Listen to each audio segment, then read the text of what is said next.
Welcome, ladies and gentlemen, to another episode of Fumblerooski Football Podcast, found exclusively on the Read Me Network.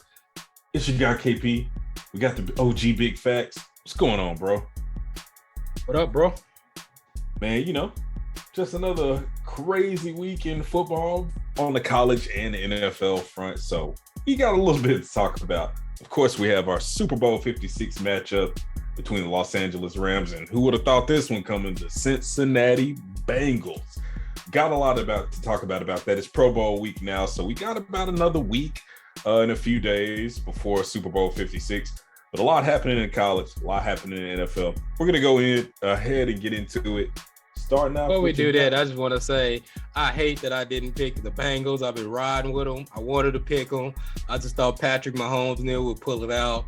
So now I'm sitting here with egg on my face because I could have been the prophet. I could have picked them to the Super Bowl. Now, check this out. I think last week we both said that we wanted to take the Bengals in our hearts of hearts, but we couldn't bet against Patrick Mahomes at home. But you know what? Sean Taylor's spirit finally got his revenge on that whole family. We'll get into that later, but that's all I'm going to say. We'll talk about it. We'll talk about it. Yeah, we're going to get into it. But big news in college football. So I don't know if he's still your guy. He might be your former guy. Caleb Williams, former Oklahoma Sooner, now in a shocking twist, sarcasm, is now a USC definitely. Trojan. I think we all saw this one coming a mile away. Yeah, man, there was a lot of news and stuff that basically Lincoln Riley before the championship game against Baylor had already met with Caleb and talked to him about this transition. I don't know how much is true. At this point in time, I don't care. I mean, OU rebounded. We got the number 8 recruiting class in the nation. We went and got Dylan Gabriel. We signed Nick Evers for this recruiting class. We also went and got another 4-star quarterback coming in 2023. I mean, if he wants to go to USC, even with Caleb Williams and Mario Williams, Caleb Williams a 5-star transfer, Mario Williams a 4-star, and I think USC still brought in the number 50 recruiting class in the nation. So OU rebounded. We got Brent Venables. He put together this all-star defensive staff. We've loaded up with defense, especially across the defensive line and the secondary. So I'm excited what OU's going to bring. Caleb Kelly can go out there. He's in the Pac-12. Who cares? They don't even play real football out there. Hey, so that was kind of what I was going to get into next, right? And I totally forgot it was National Signing Day this past week. So shout out to all the players on D1, D2, D3, NAIA. Early signing period has taken a lot of the steam out of the National Signing Day in February because most of the people sign on the early signing period. The leftovers are because like OU had a coaching change. You had a few holdouts, but overall the majority of the class is signed because they want to get in before the second semester in the fall. Yeah, so who had the number 1 signing class? Was it Texas A&M? The best class money can buy. They just piling up. Hey, you got NIL now. Yeah, it doesn't matter anymore. I mean, we will probably never see a SMU death penalty scenario again unless somebody's athletic director is like drug trafficking or something. I don't think that'll ever happen again with NIL. It's you got to be really dumb to get caught now, where you can mask it in so many ways. I mean, I don't even know, is it even illegal? You just can't take it straight from a booster. Like, they can't give you the handshake deal, but you can get it in some way. I mean, I know OU just announced that they're going to start doing custom jerseys with people's names on the back, and that would be part of NIL where they go straight to the players. So it's a lot of different ways. NFL. Yeah. So, I mean, if you go and buy a Theo Wease jersey, that some of that profit's going to go to Theo Wease. I mean, so I think that's a big change. I don't know that there's a lot of schools doing it. I think I saw OU's doing it in LSU. I don't think that's a broad thing yet. I think you'll see a lot of the major Power 5 schools start to do this, especially if you have like a Heisman candidate or somebody that you want to push for the Heisman. I could see a lot of them starting to license the authentic on-field jerseys are. I think it might just be whoever your contract with. Like OU's with Jordan, Jordan's gonna try to maximize whatever they can. Nike, Jordan's brand, Nike. Period. They'll do it. I think Adidas would do it too, but it's just different in college football because each of the deals are with the school, not like how Nike has pretty much a stranglehold on all major sports outside of the NHL. Yeah, I mean, I've just seen Jordan on a lot of different brands, and I feel like he's going to be the first one to expand and do all of it. I mean, because everyone likes anything with a Jordan logo, so it only makes sense for Jordan to maximize. Even they already do the shoes. You throw a jersey with it, you got to get to match it. So they're making more crimson and cream retros. You know what I'm saying? The colorway jersey. You know what I'm saying? So most def. I mean, I like I said, man, OU is getting ready to move to the SEC. I mean, I know it's 3 years away, but with that, you have to prepare early because you want that team, especially like defensive and offensive line, you want them to be prepared before you get there. You know, you want upperclassmen there. You know what I mean? And so I love everything that Brent Venables and Todd Bates and all those guys are doing, man. They've really built up the defensive line. They put some linebackers, some DBs. Offense is good, man. OU's always going to get offense from Texas. You know what I'm saying? We're always going to get receivers. We're always going to have a quarterback. That's never going to be a problem. But defense has been where we need to focus on. So, yeah, we lost Caleb. We lost Mario Williams. We lost a couple of guys. But the defensive line and what Brent Venables is doing on getting the defense set up, I mean, it's been incredible. I've been really impressed. So, and I know Nike's been making a killing. Kind of going back to the NIL stuff. I know Nike and Mitchell and Ness release retro college football jerseys all the time. So this will be a big chance to get you the flu game 11s or the reverse Flint 13s with the Brian Bosworth jersey. Dude. Hey, listen.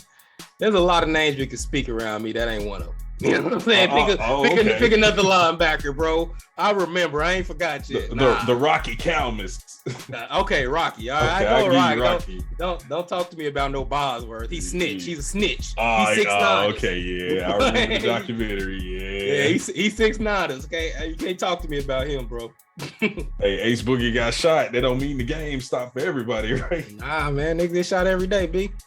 Hey, so now we got to move on to a developing college football situation. I don't really want to say it's like just a full-scale shit show just yet, because I mainly heard about it through other people. I hadn't really seen a ton of it on Bleacher Report on ESPN. You know, usually when college football news breaks, if it's not from like Kirk Herbstreit or Paul Feinbaum, I really don't pay any attention. But the Auburn Tigers of the SEC, they got a lot of things going on, man. We might be looking at something worse than Bobby Petrino's situation about 10 years ago. So Brian Harsin, first-year coach, going into his second year at Auburn. They're fresh off of a bowl game, believe it or not.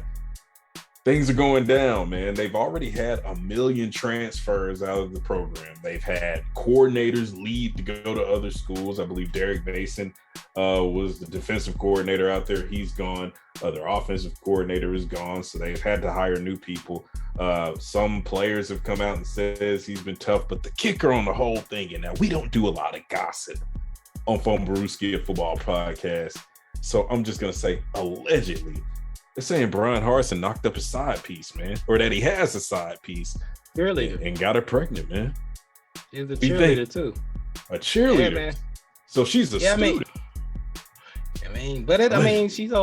She's over 18. I mean, I guess you got to go with the whole position of power thing. I guess you can go with that. Like that Title IX almost. Yeah, but I don't know. All these college football things always start off as rumor, and they're never really truly confirmed. Like, I don't even think Bobby Petrino was truly confirmed. Yeah, you know what I mean? Innuendo, as they say. Yeah. But there was some of that even going on with Lincoln Riley. When Lincoln Riley left OU, there was talks about he was messing with the recruiting coordinator. They found out, so his wife gave him an ultimatum. That's why he picked USC. So there's always these little stories. Always something.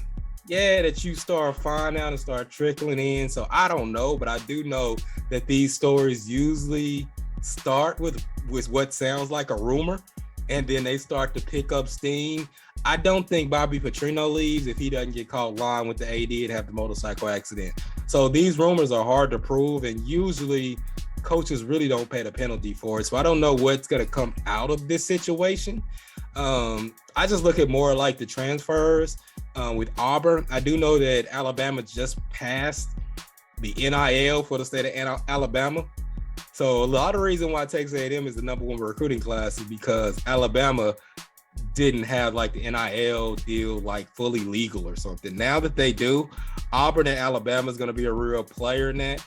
Auburn needs to get that situation figured out very quickly so they can be a player next year in that recruiting class. Because with the NIL deal, if you're not really sending out those deals, you're going to drop to the bottom of the pack pretty quickly.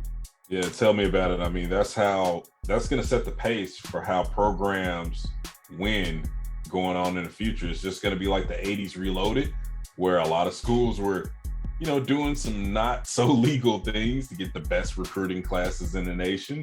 SMU, allegedly Miami, and I'm sure those weren't the only ones out there, but the NIL is definitely going to set the pace and set the bar on which schools get what. And, the SEC almost has unlimited bargaining power. Really, anybody in Power 5 can have that. So, the thing is they haven't, I don't think there's a defined set of rules of how these things work. You know what I mean? Like, you see stuff, like if you look at the recruiting class right now, the rankings, it'll say like the rankings and it'll say the average NIL deal, right? So you'll see like Texas A&M, it'll say $57,000. But you also have to remember the size of a football roster in general is huge. But college football roster is like what, 90 something people. Yeah, it's insane. It's an insane amount of people that's on a college football roster. Yeah, so when you do it, they're gonna split it across all the players, even though all the players don't have NIL deals. So it's fraudulent even if you see those numbers. And how do these deals work? Are they 1-year deals? Are they 4-year deals? Are they guaranteed money? Is it not? We don't know a lot about any of these NIL deals. It's just you can get an NIL deal. But nobody knows a ton about the details of getting NIL deals. And I haven't seen a lot of disclosure about the details of these contracts. So I question a lot of things. Unless they're going to get a defined set of rules for these NIL deals, there's going to be a lot of corruption. And the one reason why I mentioned Alabama is because I remember Auburn, they were running money through their casino. Now that you let Alabama get NIL deals, I think Auburn's going to be a big player if they can still do stuff to that casino, because you can easily, the casino could give unlimited money for NIL deals. You know what I mean? Most definitely. So I was looking at some information. I've got Bleacher Report pulled up here. So it's crazy. NIL is a factor when the Indiana Hoosiers have the 25th highest class in college football. The Indiana Hoosiers are in the top 25. I mean, that's insane. That is insane. And most of the schools who have the top recruiting classes are all SEC schools too. So that's the most interesting part about that. Texas number 5, Ohio State number 4, Alabama number 2, Georgia number 3, A&M number 1. There you go. But that's not really different than it has been in the past, even before NIL deals. That's kind of always been the thing. What you're going to see is going forward, you're going to see a bigger shift. Like, you're not going to really see it in the top 10. The top 10 has probably been steady for the past 10 years. You got the same kind of teams in there. USC fall in and out, you know what I mean? But you have the same pretty much teams has been in the top 10. I think what you're going to get is something like next year, you might get a Deion Sanders. What's this team? Florida FAMU? Where you going? Jackson State. Jackson State.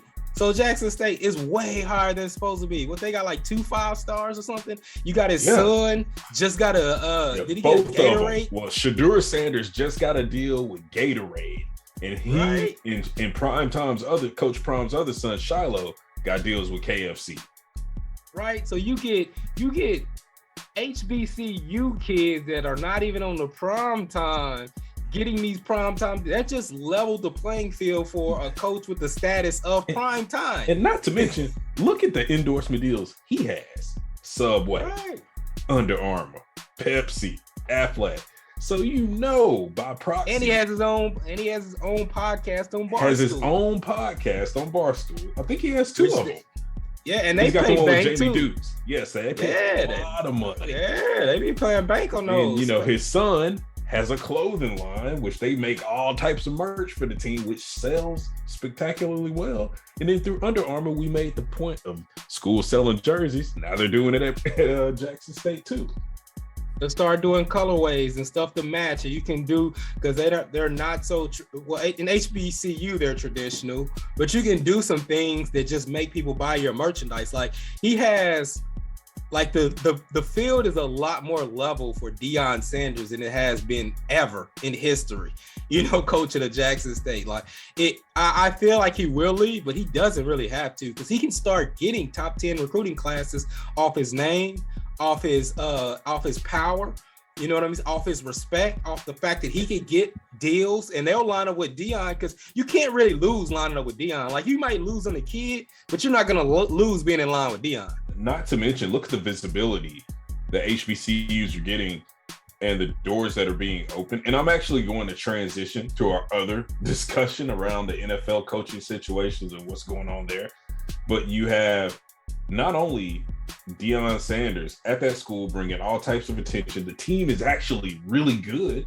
Now, I just saw yesterday, and maybe this has been around for a while, but this is the first time I've seen it, the HBCU Combine. I mean, they probably have done it. I mean, I'm pretty sure they have, because kind of every school has a combine, you know what I mean? Right. But pro days, yeah, pro days, combine, different type of things. I mean, if they didn't have a combine, it's something easy to do now, but I'm pretty sure they did have one, pro days, some type of combine for those students, but now you get more national attention. Yep, and especially some of the things that came out in the NFL this week, they're definitely going to be looking at HBCUs a lot more now to kind of cover their tracks. But man, let's just go ahead and get into it. Do we want to even make this one 8 o'clock, or do we just really want to go deep into it and give it the attention it desperately deserves? I think we just need to make this a whole segment, because this has been a whole thing for a while. So if you've been living under a rock, you don't know what we're about to talk about, but Brian Flores, the former head coach of the Miami Dolphins, recently took a stand this week. He is suing. I don't think it's the league. I only think it's the Broncos and the Giants and the Dolphins. No, he's suing the league, and he's suing these individual places. Okay, just wanted to make sure I got that right. For discriminatory practices in the hiring of African-American coaches, which, number one, I agree and support everything that he is doing. It takes balls to do this, especially while you're under consideration for one of the head coaching vacancies that are currently out there. I believe he and Josh McCown and someone else are finalists for the head coaching position for the Houston Texans, which Josh McCown doesn't even have coaching experience. So I'm not even going to go there right now, but that is more or less. I can't hate on Josh McCown. He played with ACL for the Eagles, but I feel you. Man, yeah. Well, okay, that's great that he played on the ACL for the Eagles. That he played with no ACL, but that's kind of Brian Flores' point. Josh McCown has I think he coaches like high school football. He's never. He was coaching. He was coaching high school football while he was playing with the Eagles and actually flying back and forth to play in a playoff game and then go coach his team. So, but yeah, he hadn't coached above the high school level. He hadn't been a coordinator. He hadn't been anything.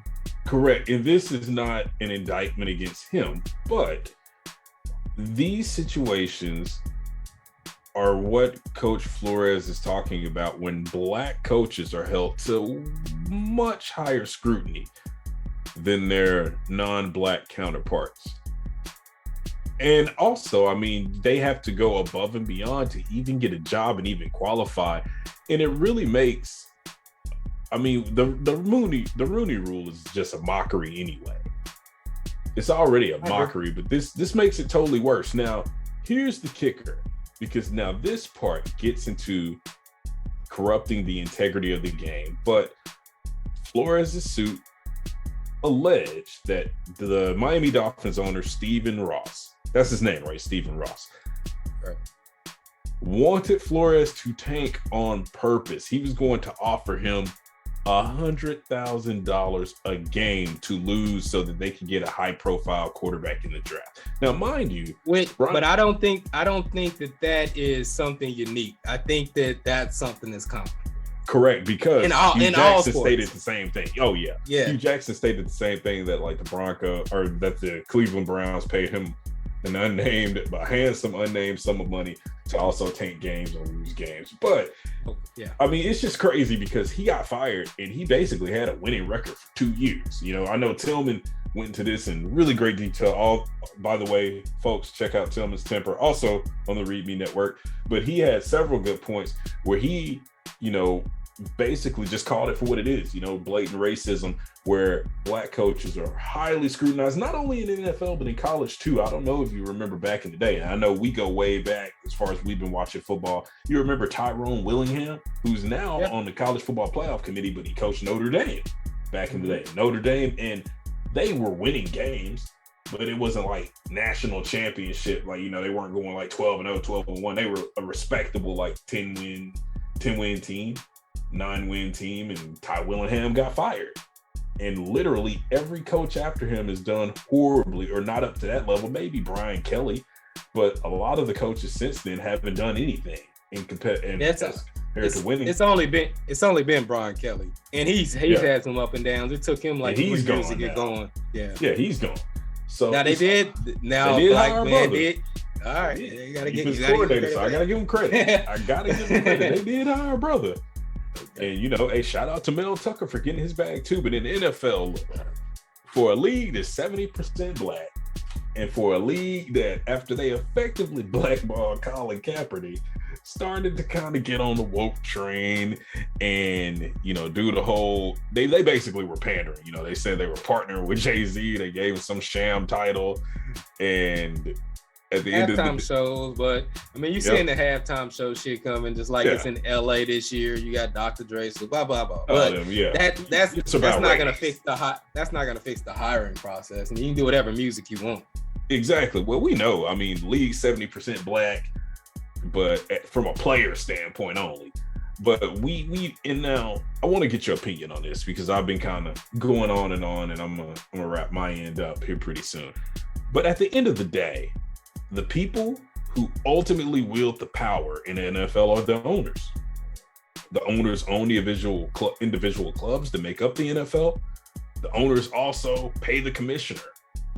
Now, you can have all the black VPs of the Players Association you want, but nothing will really change until we have a black owner in the National Football League. And I'm not talking about someone who's just a part of a group that puts some money up to buy a team. You got like a 10% stake. We need a black Jerry Jones running the team. Yeah, but that's not what it changes.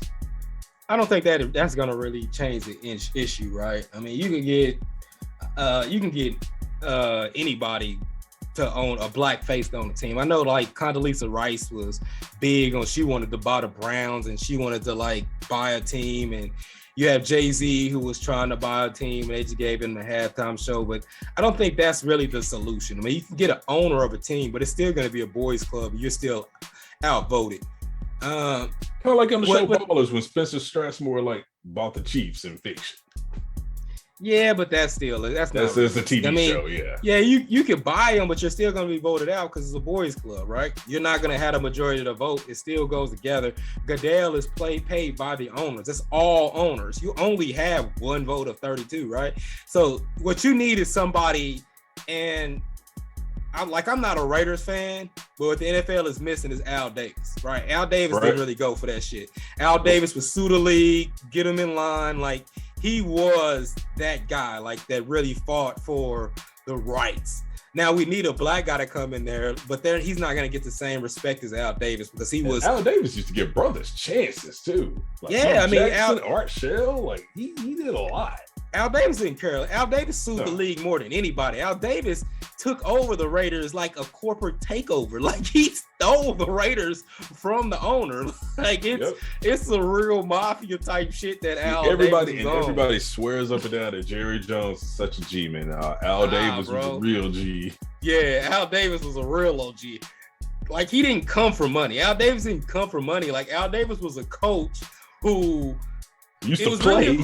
Yeah, they used to play, became a coach. He was putting like a football, like a CEO of the football. He did a hostile corporate takeover of the team and took over the Raiders. You know what I mean? You know he what? sued the league several times. Al Davis should be the subject of a Tarantino movie. Like Once Upon a Time in Hollywood, they should just make a fictionalized version of Al Davis. He just wilds out.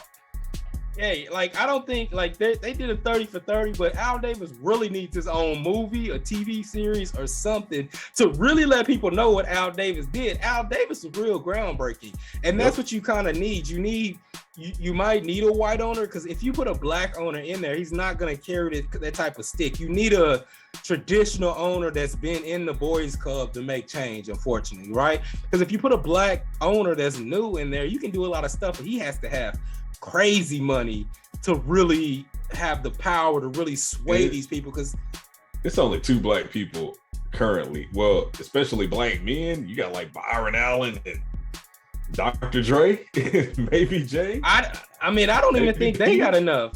They don't have enough. To pull their money together. Well, Byron Allen, he's got a few billion, so but most teams cost a few billion.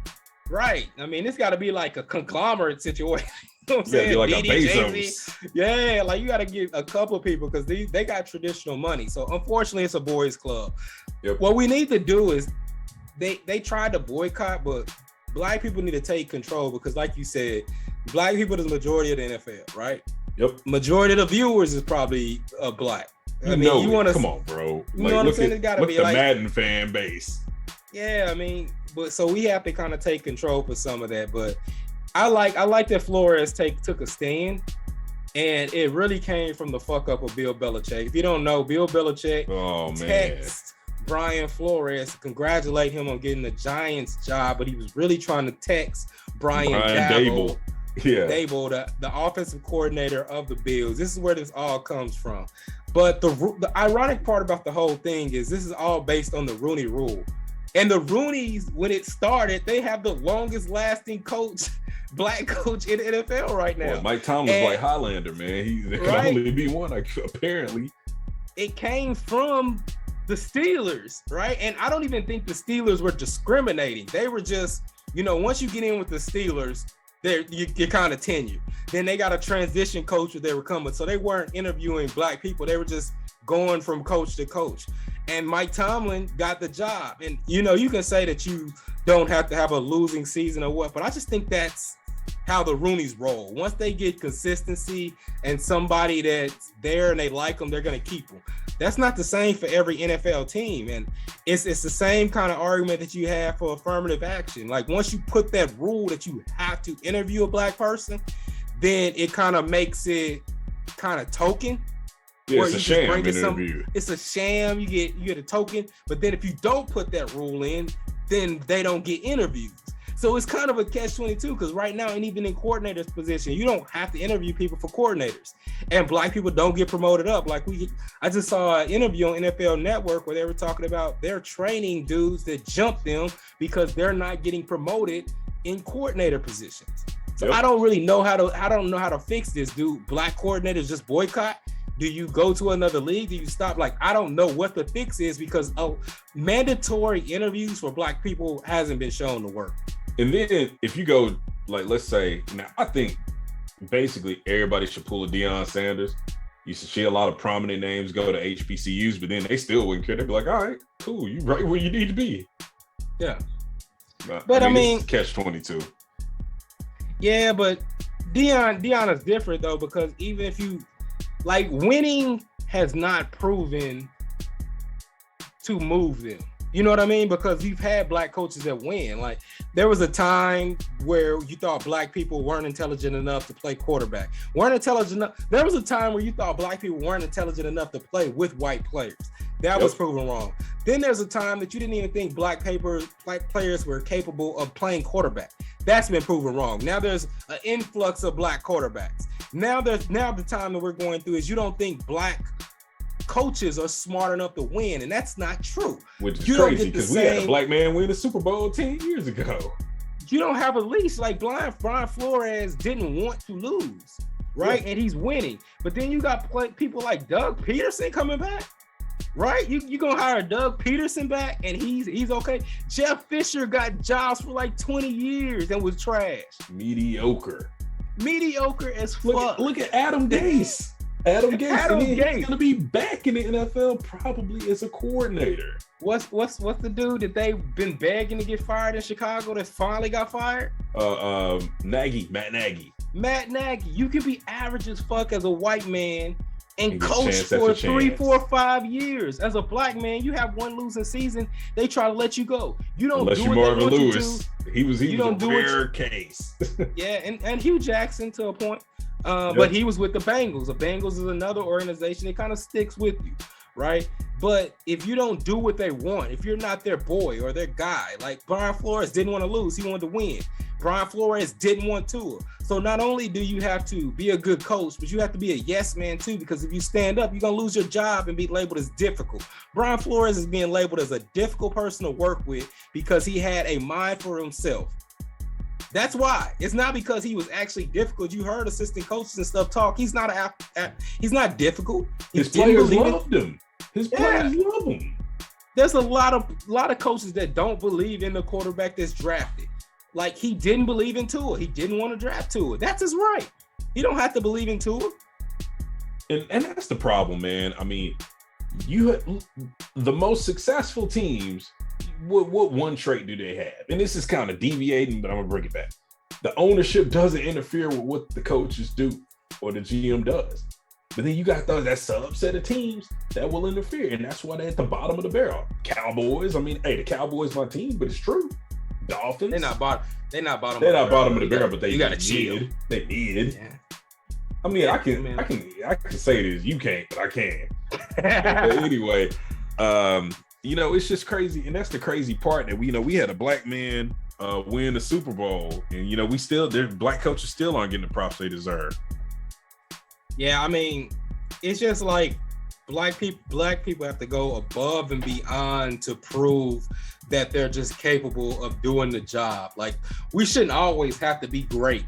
You know what I mean? We shouldn't have to be great and go above and beyond everything just to get an opportunity. Like, I'm not saying that black men should go in there and be mediocre, but we should get the same chance as everybody else. That's equality. Like, we shouldn't have to put in a Rudy rule just to get interviews and get a solid chance. Like, these assistant coaches and coordinators, they should just be getting opportunities just because they deserve opportunities. They should be moving up to OC and DC and different positions and going through the channels just like everybody else.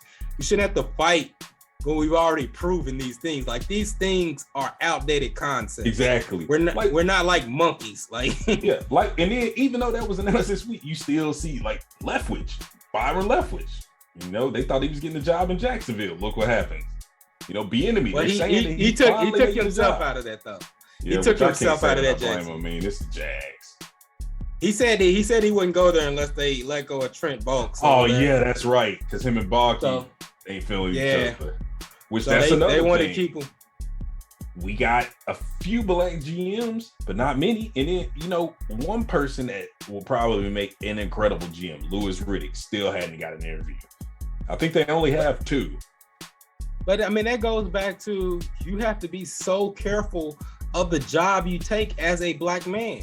Because if you take a job and you don't have the support and it could set you up for failure, that'll set you back because you're not just going to get another opportunity.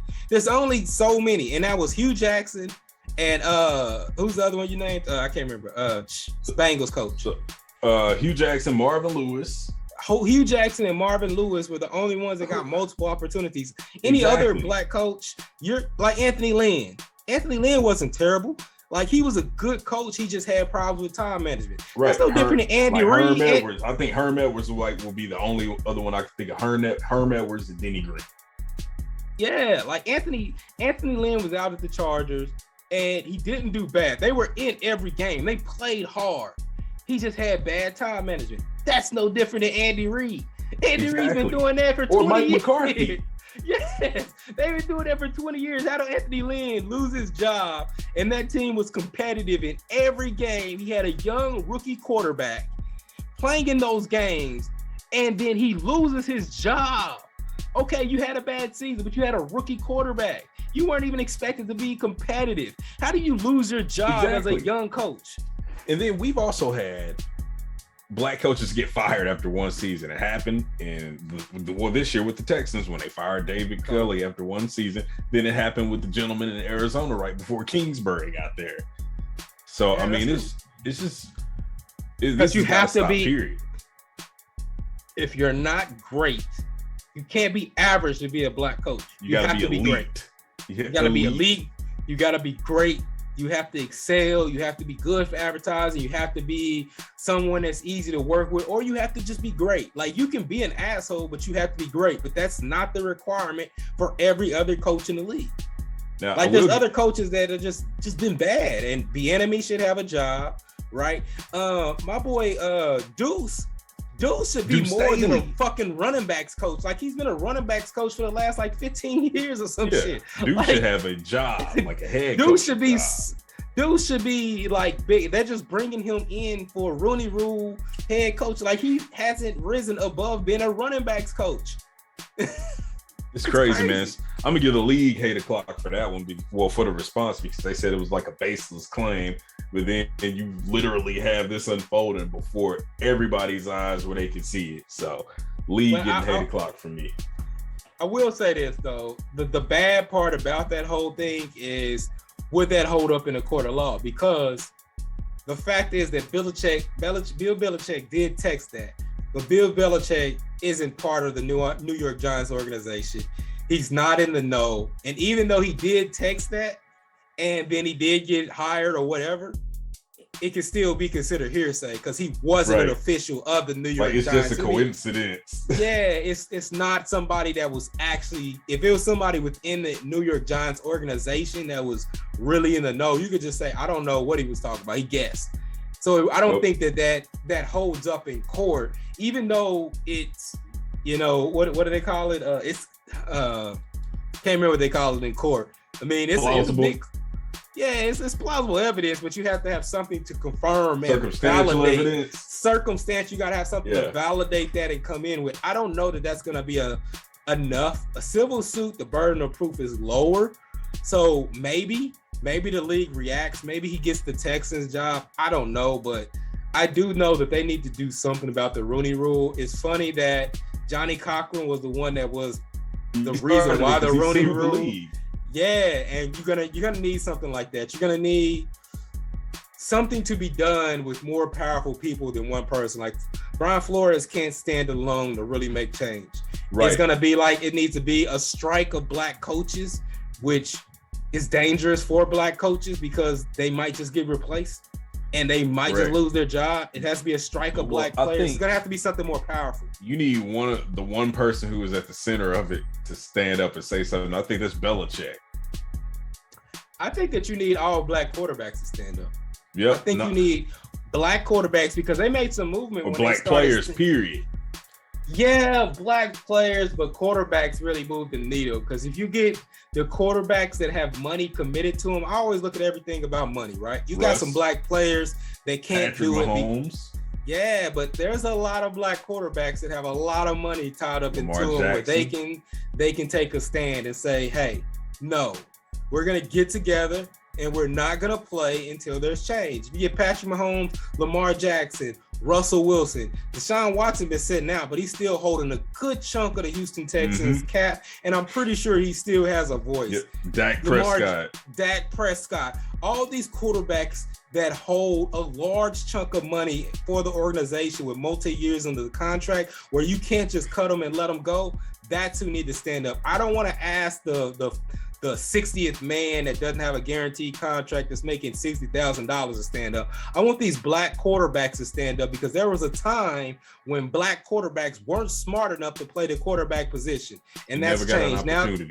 Yes, now they need to stand up for these coaches and offensive coordinators and quarterback coaches that they're working with to help them get more opportunity and put in rules in place. I don't know what needs to be the rules where it's not just a Rooney Rule situation, but something needs to happen where we get more GMs, more coaches in these positions to run teams, because it's ridiculous. You can't tell me a black man isn't smart enough to run a team, because I've seen a lot of white men run these teams in the ground and couldn't coach worth a damn.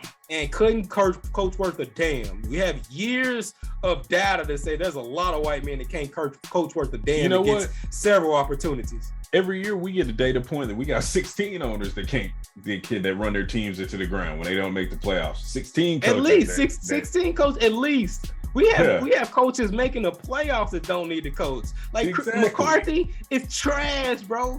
Hey, you will not hear any disagreement from me on that one.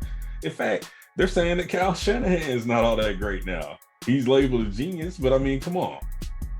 Which gets us I don't really go with that. That's some of the things that you get classified as a prodigy, right? That you're a prodigy. But you got to remember, in sports, basketball, football, international football, you know what I mean? Like, you have to, it's a team sport. Yep. You have to have a lot of things kind of break for you. There's a lot of things out of your control. Like, I can draw up the plays, I can tell you what's going to happen, but I can't execute them as a coach. Right. Like, I can see it, I can tell you, but there's only so much that I can execute. And I don't know why they would say that about him when you look at that 49ers team and you look at all the injuries that they went through, all the things that they went through, the quarterback situation, and they still went on, a 9-game winning streak to make the playoffs. So the standards are always super high in NFL. Like, there's not so much mediocrity. And that's kind of the thing in general that pisses me off about the NFL, because you would think that all these teams are just great. There's probably like 8 teams that are consistent in NFL. Yep. And 3 of them switch every 3 years. Exactly. That's how we got the Cincinnati Bengals in the Super Bowl. Right. But yeah, man, your points were all well valid and well said, my friend. So I couldn't have said it any better myself. But yeah, change does need to happen, and it needs to happen yesterday. I mean, I don't know. This might be something that maybe the government need to step in or something. I don't know, but something has to happen. No comment.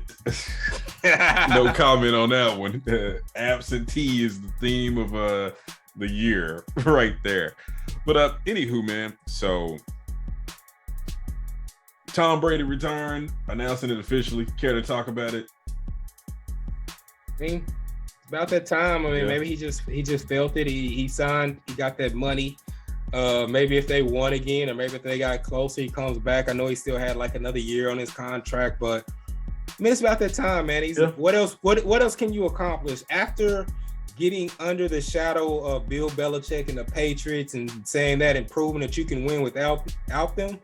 Like, what else do you? What you should have went out on top last year, to be honest, man. And I mean, you won 7 Super Bowls. Yeah, like, you've been in 10.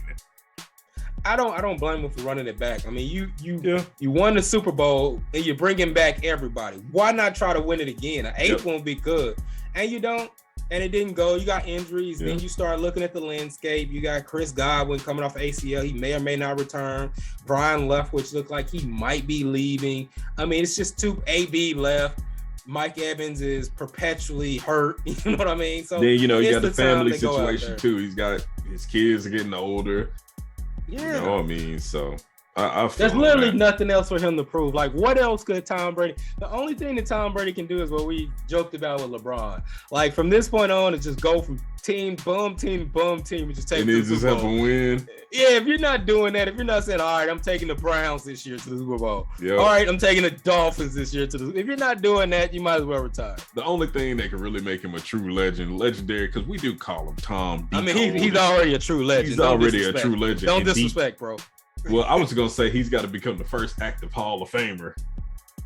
And he would be touched. But come on, I'm not gonna come on this here show of ours and disrespect Tom Decodus one to ever do it. Brady, like, nah, I'm not gonna do that. But you would have to wait 5 years and then come back. Yeah, 2027 gonna be the year, man. So Ben Roethlisberger might be the one that needs to come back and play, because boy, you ain't getting no shine. That Hall of Fame weekend. That's the dude that stayed a year too long. Yeah, right? He should have hung it up last year. Yeah, I think he kind of hurt his legacy with coming back on that one, because He was awful. And you got to remember, last year wasn't a bad season for him. Like, he played bad towards the end. Team went 11-4.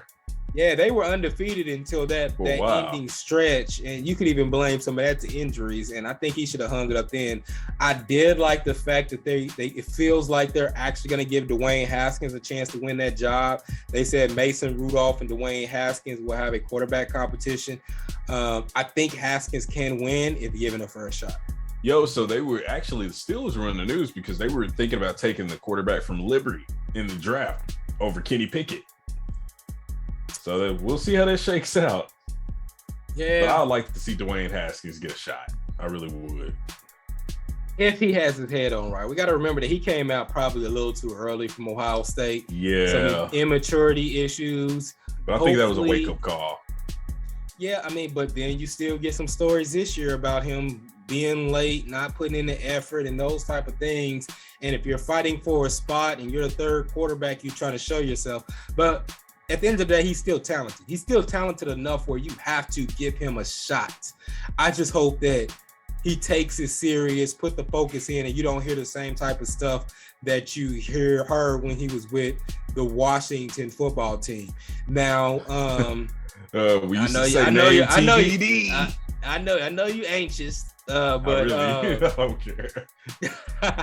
but yeah, man, Haskins he's talented, man. He just came out a little too early. He needed a little bit more development. I think he came to the perfect team. I was saying when he left Washington that the Steelers would be the team that I thought that he should go to because they're more patient, and if they get their guy, they will show loyalty. I mean, they've been showing loyalty to Mason Rudolph for years. He's been absolute trash. Yep. Absolutely. Everything he's shown has shown that he is not the guy. So this job even trash at getting hit. Right. Football helmet. I mean, that was Myles Garrett though. Who's a monster. Yeah, I know, right? He's like a mutant. Yeah. But I think this is Dwayne Haskins' job to win. He played great in the preseason, great in the offseason when Ben wasn't there. I think that he can win this job if he has his head on straight. So basically, we got the Jameis Winston situation in Pittsburgh versus New Orleans. Pretty much with Dwayne Haskins. But Jameis, I think they're gonna re-involve. Yeah, but Jameis had an opportunity and failed. I can't say that Dwayne Haskins had a true opportunity, right? Because the coaching change kind of messed up his opportunity. Yeah, like Ron he was there as a Rivera rookie, and Ron didn't want him, so I don't think he had a true. Like Jameis had every chance to succeed and just didn't. Yeah, right. Pretty much. I mean, I don't want to put Haskins in the same situation. We'll see. Winston, Jameis had a chance this year and still was Jameis. Now, one advantage he does have, the quarterback class is not strong this year, so he won't have anybody to push him. So, and he has to weapons. that man. Yep. He has a ton of weapons like Najee Harris, Chase Claypool, Deontay, Ray McLeod. Yeah, I mean, so I think James Washington's a free agent, but I mean, he has plenty of weapons. Now, the bad side is that offensive line is trash. Yeah. Best of luck to that brother, man. That's all I got to say. A couple of things before we hit the Super Bowl 56 matchup that I think everybody wanted, but nobody saw coming. Real quick. So, man, we got an old saying called Washington football team named TBD. It's official. They got a name, the Washington Commanders. I've seen the responses be mixed on social media. Honestly, it doesn't bother me. I totally forgot that there was a AAFL team that was the San Antonio Commanders, and a lot of people were like, hey, they stole it. Well, didn't he buy that name? Man, I had no idea. I just know that one league ain't operating no more. One team needed a name, and then I think there was a guy in Virginia that trademarked everything they wanted to get. So, Commanders. Yeah, I remember that. Yeah. Yep. It doesn't bother me at all, man. I mean, it's a name. I mean, it's not my team, so I don't care. Man, I don't care either way. I mean, they could have been Washington football team and just they've been good. Like I don't know that the Commanders is better than the Washington football team. I done got used to the Washington football team. Yep, but they should have said, the Washington Commanders football team. That would have been straight. But I don't know why. I don't know why you have to put the Commanders. Why can't you just be the Washington football team? I know, right? I think everybody would have just stuck with it. Who cares? It's Washington. They don't win. Yeah. And the thing about now, I will say, the last time they won, they had a black quarterback. Exactly. But hey, I will say this: that black jersey they got, that's cold. I like that. I do like that. I'm feeling it. That's like all right. I'm a hater. I'm a Washington hater. Well, I am too. I mean, I hate Washington and Philadelphia. They like Op 1A and Op 1B, man. The Giants just trash, so I don't pick on them too much. But why is it that nobody in the NFC East care about the Giants? Like, it's just kind of like, whatever. They've won 2 Super Bowls, but everybody's like, don't care. They're no true rival of anybody. Man, all I gotta say is the name may change, but the ass whooping's gonna remain the same. That's all I gotta say about that. Moving on. Next topic. We're going to the Super Bowl? Well, there was a rumor that Aaron Rodgers could be going to the Tennessee Titans because Aaron Rodgers apparently is buying a house in Nashville. He's another person that I think needs to retire because he will not capture the greatness or the overrated mediocrity that he had in Green Bay anywhere else. That's all I gotta say. Shit, if Mike McCarthy can do it, he damn sure can do it. Now Aaron Rodgers was right about Mike McCarthy. I will not say that, but yeah, he was right. Aaron Rodgers was right, but he's kind of on that Joe Rogan shit right now. Yeah, I'll say the same thing that I said with Aaron Rodgers about Denver. If you put him in the Tennessee Titans, then Tennessee Titans are a legit problem. He's not Ryan Tannehill. They still have Julio Jones and AJ Brown and King fucking King Henry. You put Aaron Rodgers where all he has to do is complete some passes and not miss on a bunch of easy fucking passes, then yeah, they're gonna be a problem. They were a problem this year with Tannehill. Denver is the best place for him. I think Denver is the best place for him. But if he goes there, you can't tell me that Julio Jones isn't going to love him. I mean, because Ryan Tannehill has a one track mind. He's going to throw it to one person. It's either going to be AJ Brown or whoever he decides. He's not spreading that ball around. One thing you know about Aaron Rodgers is he can spread the ball around. You give him AJ Brown, Julio Jones, and King Henry, even Westbrook, whoever, the young kid Westbrook, Josh Reynolds, all those players become factors when you get a player like Aaron Rodgers. I know you think he's washed, but you look at his stats, he's not washed, bro. He just hasn't had. I never said he was washed. I mean, you kind of talk like he washed. I was hating on him a little bit, but I wouldn't say he was washed. Okay, I mean, he's not Tom DeCotis to ever do it Brady, but he ain't washed. Ain't nobody ever said that though. But he ain't washed though. I don't think you kind of talk like he was washed last season. Man, the Packers stay losing in the divisional round and championship round when everybody says, hey, they're a lock for the Super Bowl, but I don't think he's trash. Oh, but you're a Cowboys fan. How could you even critique somebody of that? Because I know we're gonna lose. I'm the most logical Cowboys fan. Bro. You didn't hear me once. I just like to hear somebody to admit that y'all been overrated for years. Of course. But I'm still gonna support her, man. It's like being in a toxic relationship with a girl who just got good box, man. I can't let it go, I guess. I'm simping for the Cowboys. But my question is, you an Eagles fan? Do the Cowboys have good box? I don't know. Hey, listen, we won a championship. I mean, probably they probably do because the Cowboys keep causing me problems, bro. Hard to deal with. I think you just scared for a new relationship. It's something new and it scares you. It's like a drug to me, man. It's like a drug to me. I can't shake it. But nah, man. My brother and dad are like hardcore Rams fans. Like my dad's been a Rams fan ever since he was a kid. He's like almost 60. But hey, shout out, man. Let's talk about it real quick while we got a little daylight left, man. So the Los Angeles Rams, which I think that's a team that no one was surprised. Yeah, but I think the 49ers kind of blew that though, man. I told you last had them on the ropes. Man, yeah, but I told you, I picked that one correctly. I had a feeling the 49ers were going to fumble the bag, man. Now, the game that we didn't pick correctly, which I'm glad we didn't pick correctly because they had it coming. Kansas City, man, losing to Cincinnati. Cincinnati is going to their first Super Bowl since 1989. What were you doing in 1989, bro? I was 6, so ain't no telling. Yeah, you were 6 in 89? Man, yeah, bro. I wasn't, but hey, so. I was close. Man, we only like 2 years apart. I was 4. Yeah, I'm making it seem like 5, 6. Was 6? What age you in first grade? Ain't that first grade 6? Yeah, for you, yeah. I was. So I was in first grade in '91. You was in first grade during the Reagan 89. era. So if I was 89, I was already a player.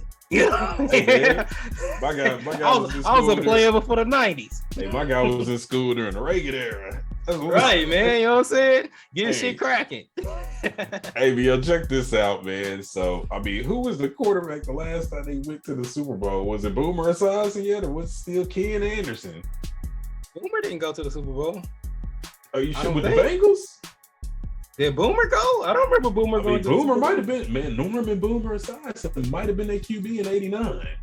Let me look that up. Man, I gotta look that up because I don't think Boomer was the quarterback in '89. I feel like he had to be, man, because if Icky Woods was there, I know Boomer was there. So Boomer is 60 years old, but let's see his playoff. Man, Boomer, he was drafted in '84. So yeah, man. Yeah. Hold on, I got the roster right now. I got the roster right now. He played for the Bengals from '84 to '92. So yeah, he was. Yeah, it's Boomer. Boomer and Icky Woods was on the squad. Shoot, was that boy Chris Collinsworth on there too? What's wrong? I need to give Boomer his respect, man. Yeah, you do need to get. Hey, we got the same birthday, man. Me and old Boomer.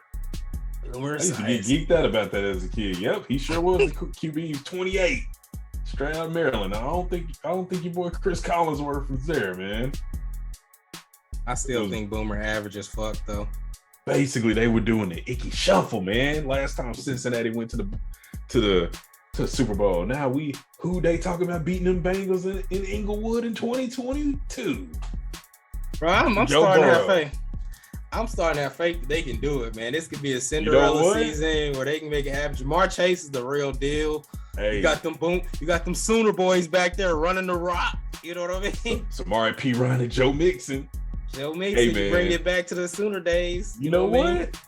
I wouldn't be surprised if they pulled it off, man, because their team now reminds me a lot of the St. Louis Rams of the 99-2000 season, greatest show on turf, but not really. Nah, you can't say that. Don't. Their offense is that cold, but yo, I think the defense has been the most. Yeah, the defense has been the most surprising because even in that game when it looked like the Kansas City Chiefs were dominating, they were getting pressure on Mahomes. Mahomes was just getting out of the pocket. Now I don't think Matt Stafford can do that. That's the difference. What Patrick Mahomes was doing in the first half, getting out of the pocket and making plays. Once they decided to box Patrick Mahomes in and don't let him get outside the pocket, the game changed. I don't think Matt Stafford can get outside the pocket like that, and that defensive line can bring pressure. If that defensive line is bringing pressure like it was on Patrick Mahomes, and then they can run that ball like Joe Mixon was, because that's what I'm saying. Like, one thing that was underrated about that game is they were moving the ball, running the ball all game. So once they really started to get stops, that became really effective, and that defense made plays. That defense is underrated. That's a really young defense that is a playmaking defense. They're not a defense that's going to shut you down and get stops, but they can make plays. And I like that about them. So I think Super Bowl 56, and shout out to the Rams for being the second team in back-to-back years. We got a team hosting it at their own place. So I think it might be a defensive ball game, and that's where I will give the advantage to the LA Rams. You still got Jalen Ramsey, Floyd, Aaron Donald. One thing I would say is Aaron Donald was very impressive, because the same thing I'm talking about, the Bengals defensive line, when San Francisco went up 17-7 and Aaron Donald huddled everybody up and they came out and started playing, it was Aaron Donald. I don't know what number 91's name is. Is it Klein or something like that? And Von Miller. They just dominated that game from the point where he huddled them up and they came back out after it was 17-7. Von Miller, Aaron Donald, and number 91. I think his name is Klein. I'm not for sure, but number 91 for the Rams. Who's number 91 for the Los Angeles Rams? We forget one name of show, so that's your one. Greg Gaines. Yeah, Gaines, Von Miller, and Aaron Donald became very dominant on that line. And the Cincinnati Bengals offensive line, I don't know if they can hold up against that. That's my only concern. I'm not even concerned with Jalen Ramsey because you have Tyler Boyd, you have T. Higgins. You know what I'm saying? Who's Jalen Ramsey going to cover? Is he going to go straight for Jamar? You got to go Chase. That's the matchup we all want to see. Bro. Yeah, I mean, if you're not guarding Chase, then you ain't trying to win a Super Bowl. Who's covering like Cooper Kupp, Chidobe Awuzie? Shit, he ain't nobody. The MVP, ain't nobody covered him. Yeah, he's been unguardable. Either Cooper Kupp, if the Rams win, either Cooper Kupp or Aaron Donald or Von Miller, maybe even OBJ will be MVP. But they always give QBs the credit, so they go give it to Matt Stafford. Straight up, if you leaving Cooper Kupp 1-on-1 and you're trying to lose, Cooper Kupp better get all your attention. Cooper Kupp was fucking dominant. Look, he has been the best player in the NFL, bar none. You know what? We gonna go ahead and anoint him Cooper, the coldest white receiver to ever do it, because he's way better than Julian Edelman. Bro, I'm so impressed with Cooper Kupp. Yeah. Man, Cooper Kupp is fucking unguardable, bro. The ball's going to him. Yes. He's like a wide receiver, tight end mix. He's just mixing dudes, bro. You can't. And then the crazy thing about him, man, off the field, his wife used to go to the University of Arkansas. She transferred all the way out to Eastern Washington just to be with him, man. I respect. You gotta love it. You gotta respect that. Hey, she believed in that man. She knew a good business move when she saw it. She saw the vision. She came up. She came up from Northwest Arkansas. Now look at her. Right. Having riches as far as the eye can see. I can see it in Los Angeles. But no, man. All jokes aside, I think it's going to be a really good game. I kind of hope it's an offensive shootout. And, I like Joe Burrow. I like what I see from Joe Burrow and that young team. But I think just the veteran experience gets them, because you got to think about this. A few of these players were in the Super Bowl a couple of years ago when they lost to the Patriots. Well, not many. I mean, if a lot of people got on like LeBron James for going to the Miami Super Team. Football is different, so you don't really look at it like that. But this is the super team. This is the best team that money could buy. Like, they put their whole future, all the money, their mortgage, everything for this team. So you really got the elitist team and the young team of just drafting, being strategic, and being patient. So you got the best team money can buy, and you got the young team. I'm rooting for the young underdogs because I don't like the team that's paid for. I don't like the team that's bought. And that's what the Rams are. The Rams is the best team that money can buy. But would you say it's the best team money can buy? Because Les Snead did make very smart moves. Just what? Trading Jared Goff for better Jared Goff with a better arm, Matthew Stafford. But that's taking on money and giving up assets. Like, he literally mortgaged the future. You gave everything in cash and assets to get this team. Every move that you're going to mention, except for Aaron Donald. Aaron Donald was already there. Other than probably Aaron Donald was there. Picking up Jalen Ramsey. I mean, I can't blame Jalen Ramsey. But I'm saying what they give up for Jalen Ramsey, and then they pay Jalen Ramsey. OBJ, he has the most manageable contract, and that was convenient. Cooper Kupp, I'm gonna give him credit for that because Cooper Kupp wasn't paid. He was already there. Robert Woods unfortunately got hurt, so there's pieces on there that was drafted. Van Jefferson.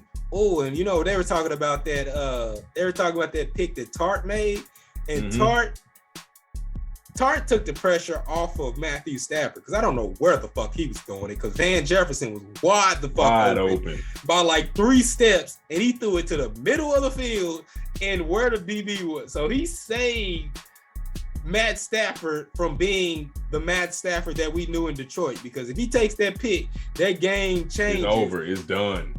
And I don't know who the fuck he was throwing it to, because Van Jefferson was wide the fuck open. Another reason why I do not trust Matt Stafford. I do not trust Matt Stafford. All right. I'm going Bengals. Okay. I know I still got another week. We want to lock in our picks now? All right. We can lock in our preliminary picks because it's Pro Bowl week and nobody watches the Pro Bowl. I saw that they had a skills competition. I turned the damn channel. All I seen was Micah Parsons beat Tyreek Hill in a 40. Which I'm not surprised about that. He played for the Cowboys, man. All Cowboys got speed. But lies. Y'all ain't the Raiders. Yeah, man, whatever. But hey, we got CeeDee Lamb. All time, if you line up the all-time Cowboys against the all-time Raiders, I guarantee the Raiders smoke y'all. Oh, yeah. Most definitely. I'm not denying that. But so do you want to lock them in now, or do you want to wait another week? I'm going Bengals. I mean, I didn't go with them against the Chiefs. I feel bad. I've been regretting it. I'm definitely going Bengals. You can wait, but I'm going Bengals. I'm taking the Rams. Now, the Cincinnati Bengals did have a great run, but they did get beat by the Jets and the Bears and some other. I think the midnight strikes for Cinderella, but Joe Burrow is definitely the quarterback of the future. Him, the dude. Listen, the AFC is just stacked with young, talented quarterbacks. It's crazy. They are, but man, I'm all in on these Bengals. I'm mad I didn't pick them last year. I've been riding with them from week to week. I've been on them early. I should have picked them. I just didn't want to go against Patrick Mahomes, which we're not talking about. Patrick Mahomes made a lot of awful decisions in that game. He did. We know why that happened, man. Sean Taylor's spirit got revenge. I'm just glad. I'm not gonna say you're wrong. I'm just glad that jerk Jackson Mahomes and dancing on TikToks. Which I don't even have a TikTok, so it doesn't matter. I just thought that was disrespectful how he disrespected Sean Taylor's legacy, man. So Sean Taylor's spirit had to humble him. Hey, I agree, but I don't think that's on Patrick Mahomes. Nah, it's really not. I think you gotta quit blaming him for his brother's mistakes, man. No, we done. Don't know better. But hey, man, he's responsible for his brother. He need to be hooping anyway. But anyway. Come on, bro. Nah, but hey, Patrick Mahomes, he's a good guy. I think he's all right. Yeah. You know, he just had a rough year, and I think now I don't know if let's say Eric Bieniemy gets hired somewhere else. Are we gonna see if Andy Reid was just fool's gold, or I don't know. I think Andy Reid hit. I mean, I say the same thing about Andy Reid as I said about Mike McCarthy. I say the same thing about Doug Peterson. Shit all lined up. You know what I'm saying? It lined up perfectly for him. Patrick Mahomes didn't really understand the pressure. And even when they got in the Super Bowl, they almost blew it and it came down to a Tyreek Hill, Patrick Mahomes play. I think that I love Andy Reid, but you only can go so far with my guy, bro. If they were really bold, they would make a move to get a younger offensive mind in there, but they're not going to do that because of the NFL. But Andy Reid's been doing this before the Super Bowl. They won the Super Bowl, and he's doing it after. Yep. Bad play calling. You go for it you get the ball back at halftime. You have the lead. 5 seconds left. I don't care how good Patrick Mahomes thinks he is. At that point in time, as a coach, you step in and say, nah, we good. Make up for it when we get the ball back. Why the fuck do you go for it on that point in time and not take the points? Like, that's just bad clock management. It's bad coaching. And I don't care if he won a Super Bowl ring. You got to call it out. Yep. He coached that game badly. He didn't make adjustments. Horrible. The Bengals made adjustments at halftime, and he didn't adjust to it. Yep. But I'm definitely looking forward to it. Looking forward to the matchup. Looking forward to eating this Wingstop because I'm eating clean for the next 2 weeks. So Super Bowl, I'm going all in and I'm going back. Trying to get at least 2 of my abs back. But hey, 2 of them, huh? That's all you need. Man, it's 2, man. I'm married. I'm almost 37. Like, if I can get a full 6-pack, man, all glory be to God. Hey, let's do it. But man, honestly, if I can just have, at this point, just slim up and have the power lifter build, WWE wrestler build, I ain't tripping because I'm like old now. So I say that all the time, man. I'm old. I ain't about to be going out there playing no football or basketball or modeling, man. I just need to get a good enough body where my chest is bigger than my stomach. They talk about women with booty do? Yeah. Like, where your booty, where your, you know what I'm saying? Your stomach is bigger than your booty. Yep. Yeah, I just need my chest to stick out more than my stomach. And I'm good. I ain't trying to get no abs. Yeah, that's all. Hey, you just want to be built like Big Bob Pataki off of Hey Arnold. Yeah, I just need, as long as my chest is bigger than my stomach, I'm good. It's good proportion. Man, it's good proportion, bro. As long as I can just slim up on the love handles, man, I'm straight. In the gut, man. I'm good. Listen, I'm keeping the love handles. I'm keeping all of it. I just need my chest to be bigger than my stomach, and I'm straight. Hey, I'm with you on that one, bro. I got the dad bod for real, but that has been another episode of Fumblerooski. So we are going to get back into the Super Bowl more in depth. Next episode, we'll probably talk about some of these free agency rumors. And we might even be talking about a few coaching changes by then. So a lot more things will be official. But hey, for the OG, big facts. This has been your guy KP, Fumblerooski Football Podcast. We out. Peace.